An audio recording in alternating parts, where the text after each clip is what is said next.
السلام علیکم ورحمۃ اللہ وبرکاتہ۔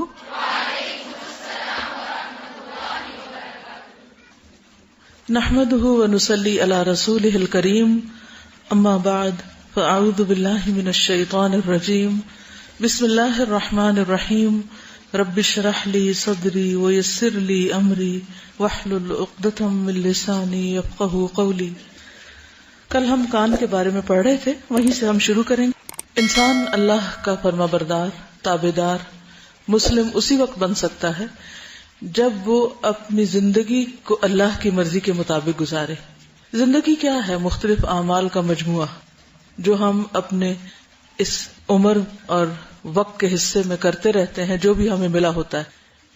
اللہ کی اطاعت صرف نماز روزے کا نام ہی نہیں، بلکہ اپنے آنکھ، اپنے کان، اپنی زبان، اپنے ناک، اپنے ہاتھ پاؤں، جسم کے ایک ایک عضو کو اللہ کی اطاعت کے مطابق استعمال کرنے کا نام ہے۔ اب آپ دیکھیے کہ ہم کانوں کے بارے میں پڑھ رہے تھے، تو عموماً ہم کانوں سے وہ باتیں سننا چاہتے ہیں جو ہمارے دل کو مرغوب ہوتی، دل کو پسند ہوتی، خواہ وہ ہماری آخرت کے لیے نقصان دہ ہوں یا پھر ہماری جسمانی صحت کے لیے۔ ایک چیز جو بار بار لوگ کہتے ہیں وہ یہ کہ ہمیں میوزک سننا بہت پسند ہے، اور اس کے لیے وہ دن رات اور ہر موقع پر اپنی خوشی کا اہتمام میوزک یا موسیقی سن کر کرتے ہیں۔ اور دنیا میں شاید میوزک کے نام پر یا میوزک سننے کے شوق میں جتنی بڑی بڑی گیدرنگز اور محفلیں ہوتی ہیں، شاید ہی کسی اور سنجیدہ کام کے لیے۔ ہم دیکھتے ہیں کہ دنیا بھر میں، خواہ کو مسلمان ملک ہو یا غیر مسلم، بغیر کسی کلچر اور بغیر کسی زبان اور بغیر کسی رنگ و نسل کے تمیز کے، تقریباً ہر جگہ پر ہی لوگوں کی سب سے بڑی گیدرنگز عموماً میوزک ہی کے لیے ہوتی ہیں۔ حج کا اجتماع ایک الگ چیز ہے، لیکن باقی جو انسانوں کی گیدرنگز ہیں، اکٹھ ہونا ہے، اجتماع ہے، وہ انٹرٹینمنٹ کے نام پر سب سے زیادہ ہوتا ہے، اور اس میں نمبر 1 میوزک ہے۔ ہم کبھی نہیں سوچتے کہ ایسی محفلوں کے اندر شرکت اور ان میں جو کچھ ہوتا ہے وہ ہماری آخرت کے لیے تو نقصان دہ ہے ہی، لیکن دنیا کے لیے بھی کتنا نقصان دہ۔ مثلاً کانسرٹس میں، خصوصاً جو میوزیکل راک کانسرٹس ہیں، اس میں اگر کوئی شخص اسپیکر کے سامنے بیٹھا ہو بالکل قریب اور وہ دھماکے پورے سن رہا ہو، تو صرف 7.5 منٹ میں اس کی سماعت خراب ہونا شروع ہو جاتی ہے، یعنی اس کی ہیئرنگ کو نقصان ہوتا ہے، اور یہ ڈیمیج ریورسیبل نہیں ہوتا۔ کانوں کو جو نقصان ہو چکتا ہے اس سے وہ پھر ٹھیک نہیں ہوتا۔ بعض لوگوں کو آپ نے دیکھا ہوگا گاڑیوں کے اندر اتنی زور سے میوزک لگایا ہوتا ہے کہ وہ اس گاڑی کے اگر شیشے بند بھی ہوں تو یوں لگتا ہے کہ جیسے وہ پھٹ جائے گی، اور پھر دوسری گاڑیوں تک اس کی وائبریشن آ رہی ہوتی۔ بظاہر انٹرٹینمنٹ ہے، لیکن حقیقت میں انسان کی صحت کے لیے نقصان دہ ہے۔ ایمان اور دین کے لیے تو ہے ہی، جسمانی صحت کے لیے بھی نقصان دہ ہے۔ اسی طرح یہ ہے کہ گھر میں اگر کوئی شخص سگریٹ پیتا ہو تو اس کا دھواں جہاں پھیپھڑوں کے لیے اور باقی جسم کے ہر حصے کو نقصان دیتا ہے، اس میں اگر بچے ہیں خصوصاً اس گھر کے اندر، تو وہ دھواں جب ان کے کانوں کو جا کے ٹکراتا ہے تو مڈل ایئر کا انفیکشن ہو جاتا ہے، اس سے یعنی درمیانی کان ہے اس کا انفیکشن بھی ہو جاتا ہے، یعنی اس حد تک وہ زہریلا ہوتا ہے اور اس حد تک نقصان دہ۔ تو ہم سب کو اس بات کا اہتمام کرنا چاہیے کہ اپنے کانوں کی حفاظت کریں اور اس میں غیر ضروری آوازوں کے شور سے اپنے آپ کو بچائیں، اور اسی طرح شور پیدا کرنے سے بھی اپنے آپ کو بچائیں۔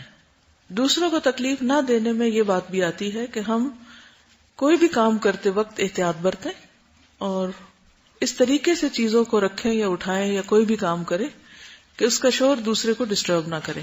ضروری نہیں کہ صرف نیند کے وقت، بلکہ عام طور پر بھی، کیونکہ شور ایک ایسی چیز ہے، نوائز پولوشن جو ہے وہ اتنا ڈیمیجنگ ہے کہ اس سے انسانوں کے مزاج، ان کی طبیعت، ان سب چیزوں پر اثر ہوتا ہے۔ اس کے ساتھ ہی یہ کہ غور و فکر کرنے، سوچنے سمجھنے کی صلاحیتیں بھی متاثر ہوتی ہیں۔ پڑھنے والے پڑھ نہیں سکتے، عبادت کرنے والے عبادت نہیں کر سکتے، اور اسی طرح باقی لوگوں کے لیے اگر کوئی بیمار ہو تو اس کے لیے بھی تکلیف دہ چیز ہوتی ہے۔ لیکن بہت سے لوگ اس چیز کا احساس نہیں کرتے۔ راہ چلتے ہوئے بلند آواز سے لوگوں کو پکارنا، چیخنا چلانا اور اس طرح کی بہت ساری چیزیں جو ہماری آواز کی وجہ سے دوسروں کے لیے اذیت کا باعث ہوتی ہیں، ان سب سے بھی بچنا چاہیے. یعنی ہمیں صرف اپنے کانوں کی حفاظت نہیں کرنی بلکہ دوسروں کے کانوں کی بھی حفاظت کرنی. نوائز پولوشن پر آپ مزید ریسرچ بھی کر سکتے ہیں کہ کس طرح یہ انسانی صحت کے لیے نقصان دہ ہے. پھر یہ کہ کان بظاہر دیکھنے میں صرف سننے کا آلہ لگتا ہے، جیسے ناک صرف سونگھنے کا لگتا ہے لیکن اس کے اور بھی کام ہے. اسی طرح کان بظاہر لگتا ہے کہ جیسے صرف سننے کے کام آتے ہیں، جبکہ ہمارے جسم کے جو مختلف اعضاء ہیں ان کی نمائندگی بھی کرتے ہیں. چائنیز طریقہ علاج میں جو آکوپنکچر وغیرہ ہے یا میگنیٹک تھراپی ہے، اس میں وہ جسم کے مختلف حصوں میں ایسے پوائنٹس انہوں نے تلاش کیے ہیں ریسرچ کے بعد کہ جن کو اگر اسٹیمولیٹ کیا جائے تو اس سے جسم کے کسی مخصوص اندرونی حصے کو جس تک ڈائریکٹ پہنچ نہیں ہوتی یا صرف سرجری ہی پہنچ سکتی ہے، ان حصوں کا علاج کیا جا سکتا ہے. تو کہا جاتا ہے کہ تقریباً 98 پوائنٹس ہیں کان کے اوپر یا تھوڑا سا اندر، کہ جہاں سے آپ جسم کے ان حصوں تک رسائی حاصل کر سکتے ہیں جن تک آپ بغیر سرجری کے نہیں پہنچ سکتے. اسی لیے ہم دیکھتے ہیں کہ نبی صلی اللہ علیہ وسلم نے وضو میں کانوں کے مسح کا حکم دیا ہے، اور یہ فرض ہے. یعنی مسح جو ہے وضو کے ارکان میں سے ہے، لیکن بہت سے لوگ اس مسح کو شعوری طور پر نہیں کرتے، بس ایسے ہی جلدی سے الٹی سیدھی انگلی پھیر لیتے ہیں. کیا آپ میں سے کسی کو صحیح مسح کرنا آتا ہے؟ کوئی کر کے دکھائے گا؟ کیسے کرتے ہیں مسح؟ دن میں 5 دفعہ اگر وضو کرتے وقت ہم پراپر مسح کرتے ہیں اور پوری وائبریشن ان سارے پوائنٹس کی ہو جاتی، تو صرف یہ وائبریشن یا اس کا جو ہلکا سا مساج ہے مسح کے تھرو، یہ ہماری پوری باڈی کو کس طرح فریش کر دیتا ہے. یعنی پانی تو کرتا ہی ہے وضو کا، لیکن اس کے ساتھ ساتھ کان کے اندر پراپر طریقے سے انگلی پھیرنا مزید صحت کا باعث ہے. یہ تو آپ کو معلوم ہے نا، اس وقت ہم جسمانی صحت کے بارے میں پڑھ رہے ہیں اور اس میں مختلف اعضاء کا کیا رول ہے. جی آپ بتائیے. اس میں یہ ہے کہ یہ ہاتھ آپ کریں گے پورا ہاتھ ڈھیلا کر، تو یہ 3 انگلیاں جو ہیں اس سے سر کا مسح پورا پیچھے لے جا کے اور اس کو واپس ہی لے کر آنا ہے. ہاں، انگوٹھا اٹھا لینا ہے. جب سر کا مسح کریں تو انگوٹھا ساتھ نہیں لگائیں. یہ 3 انگلیوں سے پیچھے جا کے پھر واپس آنا، اور یہ 2 انگلیاں اسپیئر ہوں گی آپ کی، انڈیکس فنگرز اور یہ تھام، تو اس انگلیوں سے اندر کے سارے کان کا مسح پوری جو ساری لیئر ادھر، اور جو انگوٹھا ہے اس سے آپ پیچھے جائیں گے کان کے، پھر انگوٹھے کی بیک سائڈ سے آگے. تو اس میں اندر سے بھی شروع کر سکتے ہیں اور باہر سے بھی. یعنی میک شور یہ کرنا ہے کہ جتنی بھی لیئرز ہیں ان سب کا مسا ہوا ہے. ٹھیک ہے، اگر آپ باہر سے شروع کریں گے تو آپ دیکھیے وہاں سے شروع کر کے یہاں جا کے ٹھیک ہے پورا ہو جائے گا، اور یہ انگوٹھا جو ہے یہ پیچھے سے آ جائے گا. تو اس طرح پورے کان کا دن میں 5 بار مساج ہوتا ہے، پورا جسم کو یہ اسٹیمولیٹ کر دیتا ہے. یہاں تک جائے گا، سامنے بالکل، بہت اندر نہیں، بہت اندر تو جائے گی بھی نہیں. یہ جو ہماری شہادت کی انگلی جہاں تک جاتی ہے سہولت کے ساتھ، نہ تو کوئی پریشر دینا ہے، رگڑا شگڑا نہیں دینا، لیکن یہ کہ جتنا آپ ہوگا. ایکچولی پچھلے دنوں کوئی خاتون آئی ہوئی تھی تو انہوں نے بتایا کہ وہ کسی چائنیز کے پاس گئی علاج کے لیے، یعنی ٹینشن اور کھچاؤ وغیرہ کا علاج کے لیے کچھ ان سے کنسلٹ کرنے کے لیے. تو انہوں نے کہا کہ اگر آپ اپنے اس حصے کو تھوڑی دیر بھی یوں کر کے مساج کریں گے، اوپر والے کو ہلکا ہلکا، پریس نہیں کرنا، کھینچنا نہیں، کچھ نہیں کرنا، تو آپ کی ٹینشن دور ہو جائے گی. تو وہ کہنے لگی میں نے اسے کہا کہ ہم دن میں 5 دفعہ کرتے ہیں. تو کہتے پھر کیا مشکل ہے؟ لیکن ہوتا یہ ہے کہ طریقہ درست نہیں ہوتا. یعنی ہم اس کو یا تو چھوتے ہی نہیں، یا پھر یہ کہ بہت سخت چھوتے ہیں. تو اس میں ایک نیچرل وے میں اس کو ملنا ہے. عام طور پر بلڈ پریشر جب ہائی ہو جاتا ہے تو انہوں نے بتایا کہ کہا یہ جاتا ہے کہ یہ جو الگ سی جگہ لوگ کہتے ہیں نا اس کو، کان کی جہاں کانٹا پہنتے ہیں، تو اس کو مساج کریں، اور جہاں کنال جو ہے اس کے اندر ہاتھ ڈال کے تو اس کو تھوڑا سا اوپر کی طرف اس کو کریں، تو اس سے فوری طور پر بی پی نارمل ہونے لگتا ہے. امی جو تھی وہ ہارٹ کی پیشنٹ تھی نا، تو ان کے ڈاکٹر جب ان کو چیک کر ہوتے نا تو باتوں باتوں میں ہی ان کے ایسے کرتے رہتے تھے نا، اچھا آپ بتائیں اور یہ دوائی کھائی، یہ دوائی. ہو سکتا ہے کہ ان کو یہ معلوم ہو کہ کوئی ٹپ ہو کہ جس سے مریض جو ہے وہ بہتر فیل کرتا ہے. اس میں آپ یہ بھی دیکھیے کہ بعض اوقات ہم جب اپنے جسم کو خود کرتے ہیں تو اتنا نہیں ہوتا، جب کوئی اور ہمیں ہاتھ لگائے تو ایک دم ٹکلنگ بھی ہونے لگتی ہے. پھر اسی طرح یہ ہے کہ جیسے بچے ہیں، بچے جب سوتے نہیں ہیں یا رو رہے ہوتے ہیں یا بے چین ہوتے ہیں تو ان کے لیے بھی فائدہ مند ہوگا کہ اگر ان کے کان کے اوپر ہلکا ہلکا مساج کیا جائے. میں نے ایک خاتون کو دیکھا، وہ اپنے بچے کو سلا رہی تھی تو کان پہ بار بار ایسے کر رہی تھی، یعنی ٹیپ کر رہی تھی، تو بچہ سونے لگ گیا. تو اس سے مجھے لگا کہ جیسے کان اگر ریلیکس ہوتے ہیں تو نیند میں بھی آسانی ہوتی ہے. کن پٹی کی چوٹ بہت نقصان دہ ہوتی. بالکل جی یس پھٹ جائیں گے. بالکل. اور انسانی کان جو ہے وہ ایک مخصوص ڈیسیمل کی آواز سن سکتا ہے. اگر وہ اس سے زیادہ ہو جائے تو انسان کی موت واقع ہو سکتی. یہ بھی اللہ تعالیٰ کا کتنا بڑا احسان ہے کہ اس نے ہمارے کان جو ہیں وہ بہت مناسب جگہ پر رکھے. میں کبھی سوچتی ہوں کہ اگر آنکھوں کی جگہ کان ہوتے اور کانوں کی جگہ آنکھیں ہوتی تو ہماری شکل کیسی ہوتی. بعض جانور جو ہیں ان کے کان ہماری طرح سائڈ پر نہیں ہوتے. مثلا جھینگر کے کان ان کے گھٹنوں میں ہوتے ہیں. جی. پھر اسی طرح ایک اور جانور اس کے کان ان کے معدے میں ہوتے ہیں, سٹمک میں. بلی کے ایک کان میں 32 مسلز ہوتے ہیں اور اس کا ہر کان الگ حرکت کر سکتا ہے. اسی لیے آپ دیکھیں کہ وہ پاؤں کی آہٹ کو بھی پہچان جاتی. مچھلی کے کان ہوتے ہی نہیں لیکن پھر بھی وہ سن سکتی. تو وہ اپنے جسم پر موجود ریجز کے اوپر ایک پریشر فیل کرتی ہے جو اس کی مدد سے وہ سنتی ہے. یعنی وہ لہریں اس کے باڈی پر جو آتی ہیں تو وہاں سے اس کو پتہ چلتا ہے. پھر انسانی کان جو ہیں یہ 20 ہرٹز سے لے کر 20,000 ہرٹز کے درمیان سنتے ہیں. 20 ہرٹز سے کم اگر ہو تو انسان نہیں سن پاتا, اور اگر 20,000 ہرٹز سے اوپر ہو تو انسان کے کان پھٹ جاتے ہیں اور اس سے موت واقع ہو سکتی ہے. قیامت کے دن بھی ایسا ہی ہوگا. بلی جو ہے اس کی رینج 45 سے 64,000 ہرٹز تک ہے. پھر اسی طرح چوہا جو ہے وہ 1000 سے 91,000 ہرٹز تک سنتا ہے. ٹھیک ہے, بڑی سے بڑی آواز برداشت کر لیتا ہے, یعنی کہ اس کی جو کیپیسٹی ہے وہ زیادہ ہے. چمگادڑ جو ہے وہ 110,000 ہرٹز تک سنتی ہے. یعنی اس کے اندر یہ صلاحیت بھی ہوتی ہے کہ یہ بھی دیکھ سکتی ہے کہ کتنی دور تک کون سی چیز ہے, یعنی اسے سننے کے ساتھ اندازہ لگاتی. مجھے اس موقع پر وہ حدیث یاد آ رہی تھی کہ جس میں نبی صلی اللہ علیہ وسلم نے قبر کے اندر ہونے والے عذاب کے بارے میں فرمایا تھا کہ جب مردے کو مارا جاتا ہے تو اس کی چیخیں جن و انس کے سوا ہر چیز سنتی. یعنی مثلا اگر اس طرح دیکھا جائے تو جو چمگادڑ, بلی, چوہا, یہ سب کے سب جو ہیں ان کی فریکوینسی ہم سے مختلف ہے یعنی سننے کی. اسی طرح باقی چیزوں کی بھی ہوگی جو ہمیں نہیں معلوم. آپ کچھ کہنا چاہتی ہیں؟ ایسی کائنات کو میں کئی دفعہ امیجن کرتی ہوں کہ جس میں اتنی آوازیں ہوں, اگر ہم وہ سب سن پاتے تو ہم تو کام ہی نہیں کر سکتے تھے. تو اللہ تعالیٰ نے ہم کو پروٹیکٹڈ رکھا ہے کہ ہمارے کام کے لیے جتنی ریکوائرمنٹ تھی بس اتنے کے اندر ہی ہمیں سننے کے لیے بنایا. اب خود ہمارے جسم کے اندر کتنا شور ہے. اگر آپ کبھی ہارٹ بیٹ کو اسٹیتھوسکوپ سے سنیں یا پھر بچے کی جب ہارٹ بیٹ چیک کی جاتی ہے تو آپ نے دیکھا ہوگا کتنی زور زور سے دھمک ہو رہی ہوتی.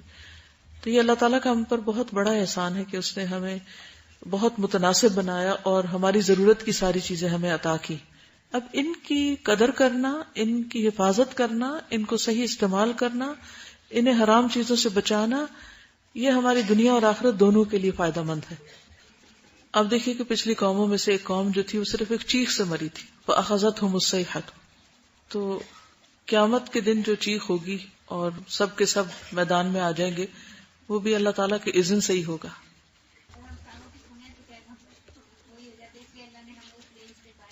بہت اچھا پوائنٹ.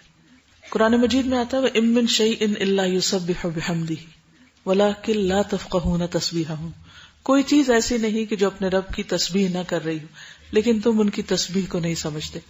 اس نہ سمجھنے کی ایک وجہ تو یہ ہو سکتی ہے کہ وہ آواز ہم نہیں سن سکتے تو ہمیں پتہ ہی نہیں. بعض مواقع پر نبی صلی اللہ علیہ وسلم نے سنوائی بھی اللہ کے اذن سے وہ آواز. اور دوسری وجہ یہ ہے کہ ان کی زبان یا ان کی لینگویج ایسی ہے کہ جو ہم نہیں سمجھتے.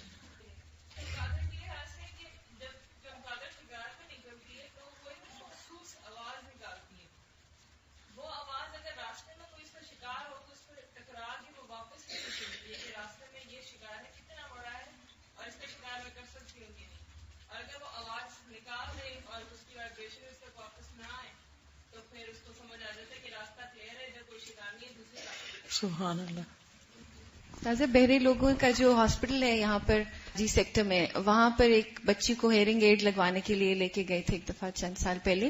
تو اس کو کچھ سنائی نہیں دے رہا تھا, میرے پاس رہتی تھی اور بالکل پرسکون ہوتی تھی نا, کچھ بھی ہو رہا ہو شور ہنگامہ. لیکن اس دن میں نے دیکھا کہ اس کے اتنا اضطراب اور اتنی تکلیف اور اتنا پین تھا. جب انہوں نے ہیئرنگ ایڈ لگائی تو ہم جس روم میں تھے تو وہ ساؤنڈ پروف تھا بالکل, وہاں اندر کوئی آواز نہیں آ رہی تھی. اسی طریقے سے بلیک انہوں نے, اور اس میں انہوں نے ٹیسٹ کیا کہ صحیح کر رہا ہے کام نا.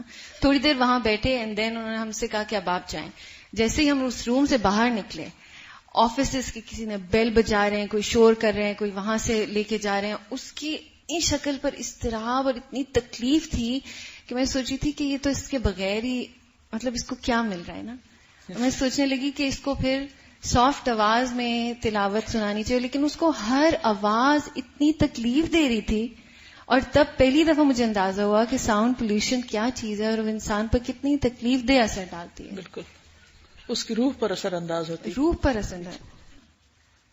میں یہ سوچ رہی تھی کہ حضرت سلیمان علیہ السلام کو بھی تو اللہ تعالیٰ نے خاص صلاحیت دی تھی کہ چونٹی کی آواز بھی سن رہے ہیں اور ہدہد کی آواز بھی سن رہے ہیں. ان اللہ یسمع من یشاء, اللہ جس کو چاہتا ہے سنوا دیتا ہے اور جو چاہتا ہے سنوا دیتا ہے. جی ڈپریشن, تھک جائیں گے آپ.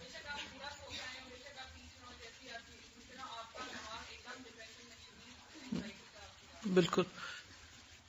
جو بات کر رہی ہے نا ہیئرنگ ایڈ والی, تو میری دادی نے لگوائی تھی تو وہ اس کو یوز نہیں کر پاتی تھی. وہ کہتی تھی کہ اس میں کوئی بھی پروٹیکٹر نہیں ہوتا, اس میں ہوا کی آواز بھی بہت شور کے ساتھ آتی ہے, اور یعنی چھوٹی سی چیز بھی بڑی ہو کے آ رہی ہوتی ہے, تو وہ ہر وقت آپ کو لگتا ہے جیسے ہوا اندر جا رہی ہے نا, تو وہ شور ہوتا ہے.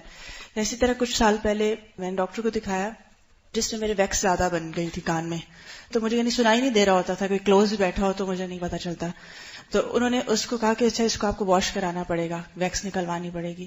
تو جب میں نے ویکس نکلوائی تھی, جس وقت میں کمرے سے باہر نکلی, پینسل گرنے کے بعد ایسے جیسے بم گر گیا. یعنی ہر چیز اتنی زیادہ اوور سینسٹیو ہو گیا تھا وہ. تو یہ جو ہمارے اندر ویکس کا بیلنس ہے, یہ بھی اتنا امپورٹنٹ فیکٹر ہوتا ہے کہ ذرا سا اس کا بیلنس ہوتا ہے تو ایک دم ہو جاتا ہے. یہ ویکس کی بات کر رہی ہے نا, تو کئی لوگ ہوتے ہیں وہ کان نہیں صاف کرتے لیکن ان کو پھر بھی صحیح سنائی دیتا ہے. اس کی وجہ یہ ہوتی ہے کہ جو ایکسٹرا ویکس ہوتی ہے وہ خود ہی گولا بن کے باہر نکل آتی ہے, اور آپ کو ڈاکٹرز منع کرتے ہیں کہ بار بار صاف مت کریں, وہ اس کی وجہ یہ بھی ہوتی ہے. اور دوسری میں نے یہ بات کرنی تھی کہ یہ جو ساؤنڈ کی بات کریں تو دیکھیں اللہ تعالیٰ کی کتنی بڑی رحمت ہے کہ انہوں نے میڈیم بنایا ایک ساؤنڈ کا کہ وہ ویوز کے تھرو ٹریول کرتی ہے. اور سائنٹسٹ کہتے ہیں یہ کہ اگر جو اسپیس کی آوازیں ہیں, جو سن کے اندر ریئیکشنز ہو رہے ہیں, جو سٹارز میں ریئیکشنز ہو رہے ہیں, وہ اگر ہم سن سکیں نا تو ہم نہیں رہ سکتے. تو یہ اللہ تعالیٰ کی رحمت ہے کہ انہوں نے ویکیوم بنایا باہر, اور یہاں پہ ہم سن سکتے ہیں لیکن وہ نہیں سن سکتے. الحمدللہ. ٹھیک ہے, آگے چلتے. ہاتھوں اور پاؤں کی صفائی. نیند سے بیدار ہو کر سب سے پہلے ہاتھ دھونے چاہیے. رسول اللہ صلی اللہ علیہ وسلم نے فرمایا, جب کوئی نیند سے بیدار ہو تو اپنے ہاتھ کو وضو کے پانی میں ڈالنے سے پہلے دھو لے, اس وجہ سے کہ تم میں سے کوئی یہ نہیں جانتا کہ رات اس کا ہاتھ کہاں رہا ہے, یعنی جسم کے کس کس حصے کو اس نے چھوا ہے, یا اس کے علاوہ بھی کہیں نیند میں ادھر ادھر پڑ گیا تو اس کے ہاتھ کو کوئی ایسی چیز لگی جو اس کے لیے نقصان دہ ہو سکتی. اس لیے پہلی چیز صبح اٹھ کر ہاتھوں کو اچھی طرح دھونا ہے. کھانے سے پہلے اور بعد میں ہاتھ دھونا. رسول اللہ صلی اللہ علیہ وسلم جب کھانے کا ارادہ کرتے تو پہلے اپنے ہاتھ دھوتے پھر کھانا کھاتے. رسول اللہ صلی اللہ علیہ وسلم نے فرمایا, جو شخص اس حالت میں رات گزارے کہ اس کے ہاتھ کھانے کی چکناہٹ سے لت پت ہوں, یعنی اس نے کھانا کھایا ہاتھ نہیں دھوئے اور وہ کھانے کے جو ذرات ہیں یا چکنائی جو ہے وہ ہاتھوں میں ہی کہیں لگی رہ گئی, چاہے ناخنوں کی سائڈ پر یا ویسے انگلیوں کے اندر, اور اسے کوئی چیز تکلیف پہنچائے, یعنی چوہا کاٹ جائے مثلاً, تو وہ اپنے آپ ہی کو ملامت کرے کیونکہ اس نے ہاتھ نہیں دھوئے. تو ویسے تو سونے سے پہلے وضو کرنا چاہیے, لیکن اگر وہ نہیں کرنے کی توفیق تو کم از کم کھانے کے بعد ہاتھ دھو کر سویا جائے. پھر طہارت کے لیے دائیں ہاتھ کو استعمال نہیں کرنا چاہیے. رائٹ ہینڈ طہارت کے لیے نہیں, ناک صاف کرنے کے لیے نہیں, کسی بھی گندے کام کے لیے لیفٹ ہینڈ استعمال ہوگا, بایاں ہاتھ. نبی صلی اللہ علیہ وسلم نے فرمایا, جب تم میں سے کوئی پیشاب کرے تو اپنا عضو اپنے دائیں ہاتھ سے نہ پکڑے, نہ دائیں ہاتھ سے طہارت کرے, یعنی استنجا بائیں ہاتھ سے کیا جائے. رسول اللہ صلی اللہ علیہ وسلم کا دایاں ہاتھ وضو اور کھانے جیسے کاموں کے لیے مخصوص تھا, اور بایاں ہاتھ بیت الخلاء میں استنجا کرنے اور دیگر اسی طرح کے کاموں کے لیے. یہ حضرت عائشہ کی روایت ہے. ہاتھ پاؤں دھوتے وقت اچھی طرح ملنے چاہیے اور جوڑوں کو بھی دھونا چاہیے, یعنی کہ انگلیوں کے بیچ کے اندر بھی خلال کرنا چاہیے اور خوب مل کے جوڑ یہ دھونے چاہیے، کیونکہ جوڑوں کے اوپر جو بل ہوتے ہیں اس میں بعض اوقات ایسے ذرات یا جراثیم پھنسے رہ جاتے ہیں جو نہیں دھلتے تو وہ صحت کے لیے نقصان دہ ہوتے ہیں۔ رسول اللہ صلی اللہ علیہ وسلم نے فرمایا، تم طہارت والے پانی کے ساتھ انگلیوں کو مبالغے کے ساتھ دھو گے ورنہ آگ انہیں خوب جلائے گی، یعنی اگر تم ان کو صحیح طرح صاف نہیں کرو گے تو پھر کیا ہوگا، ان میں گندگی نجس چیزیں رہ جائیں گی، پھر وہ ناپاک چیزیں نماز اور عبادت میں بھی خلل انداز ہوں گی۔ تو اس لیے آپ دیکھیں کہ یہاں وعید بھی آئی ہے کہ جو نہیں صحیح طرح دھوئے گا اس کے لیے کیا ہے، آگ۔ پھر اسی طرح اگر پاؤں صحیح طرح نہیں دھوتے وضو میں، ایڑیاں خشک رہ جاتی ہیں تو اس کے لیے بھی حضرت ابو ہریرہ کی روایت ہے کہ نبی صلی اللہ علیہ وسلم نے فرمایا، ویل للعقاب من النار، خشک ایڑیوں کے لیے آگ کا عذاب ہے۔